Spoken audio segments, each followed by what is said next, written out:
मी केरन मार्गदर्शक सचिन देवरे, गाव पारनेर, तालुका सटाणा, जिल्हा नाशिक। मित्रांनो, आपण या कारले पिकाची लागवड 3 फेब्रुवारी या दिवशी केली होती 2025। तर ह्या कारले पिकामध्ये ही व्हरायटी आहे BSF कंपनीची रुशान। तर आपण सुरुवातीला शेत तयार केलं। शेत तयार केल्यानंतर बेड वगैरे मल्चिंग पेपर टाकून त्याच्यामध्ये नर्सरीतून रोपं आणल्यानंतर त्याची आपण बॉस रॅपिडॉन मध्ये बुडवणी करून नंतर आपण ट्रे लागवड केले होते। त्याच्यानंतर 5व्या दिवशी लागवड झाल्यानंतर पुन्हा आपण बॉस रॅपिडॉनची पहिली ड्रिचिंग केली होती व दर आठवड्याच्या अंतराने 5 ते 6 दिवसाच्या अंतराने बॉस रॅपिडॉन स्टिकॉन एकत्र फवारणी केली होती।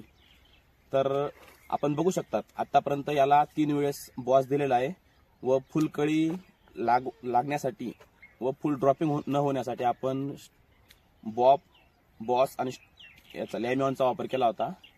तर आपण बघू शकतात सर्वीकडे प्लॉट एकदम हेल्दी तयार झालेला आहे व जे प्रोडक्शन आहे ते पण एकदम क्वालिटीचं निघत आहे। 40°C तापमान असताना सुद्धा देखील प्लॉट आपण सुरुवातीपासूनच केरनचं मार्गदर्शन घेतले असल्या कारणामुळे प्लॉट एकदम जबरदस्त असा तयार झालेला आहे व आपण जमिनीमध्ये बघू शकतात जमीन पण बिलकुल व्यवस्थित आणि भुसभुशीत झालेली आहे।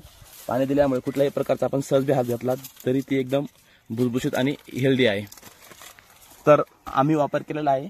आपणही आपल्या शेतामध्ये केरनची सर्व उत्पादनांचा वापर करावा। धन्यवाद।